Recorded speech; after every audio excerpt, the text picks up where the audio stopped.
Vladimir Guerrero Jr. had an outstanding note, reaching base an impressive 5 times, while Myles Straw delivered the clutch double that brought in the go-ahead run in the 6th inning, helping the Toronto Blue Jays secure a 6-1 victory over the Baltimore Orioles on Friday evening.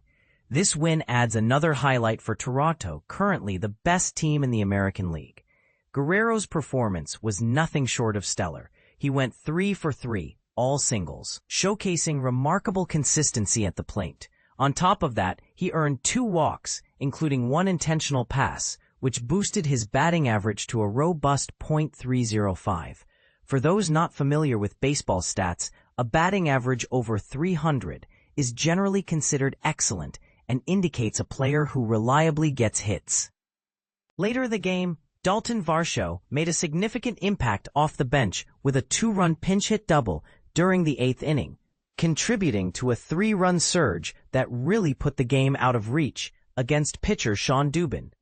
Varsho's clutch hit is a great example of how bench players can turn the tide when called upon, adding depth to Toronto's already strong lineup. On the mound, Braydon continued his impressive run, successfully retiring 2 batters in the pivotal 6th inning. Fisher's record this season is remarkable. He remains undefeated at 5-0, underscoring his reliability. Interestingly, the Blue Jays boast an extraordinary 64-4 record in games where they managed to score at least 5 runs, highlighting the power of their offense. The Orioles face their own challenges. Starting pitcher Trevor Rogers had to leave the game after 5 innings due to a sore toe on his left foot, a reminder of how injuries can disrupt even the best-laid game plans. Before exiting, Rogers had allowed just 1 unearned run and 3 hits, maintaining an impressive 1.43 ERA over 16 starts, a statistic that ranks among the best in the league. Reliever Dietrich Enns stepped in for Rogers and began strongly by retiring the first 2 batters in the 6th inning.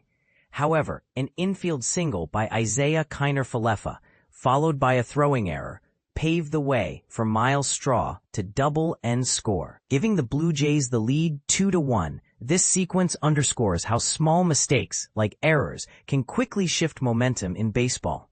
Baltimore did have their moments early on. Samuel Basallo opened the 3rd inning with a double and managed to score on a 1-out single by Jackson Holliday, giving the Orioles an early lead. Yet, the Blue Jays responded in the 5th inning when Davis Schneider drew a walk with 2 outs and eventually crossed home plate thanks to an aggressive but well-timed 115-mile-per-hour single by Vladimir Guerrero Jr., which the Orioles center fielder, Colton Cowser, unfortunately overran. This play illustrates how speed and hustle can turn seemingly routine hits into scoring opportunities. On the pitching side for Toronto, Chris Bassitt performed admirably over 5 innings, allowing just 1 run and 2 hits while striking out 6 batters and walking only 1. His steady effort laid the foundation for the Blue Jays' win. Baltimore's Tyler O'Neill, who had just been activated from the injured list after a right wrist injury that sidelined him since August 5th, struggled a bit as the designated hitter.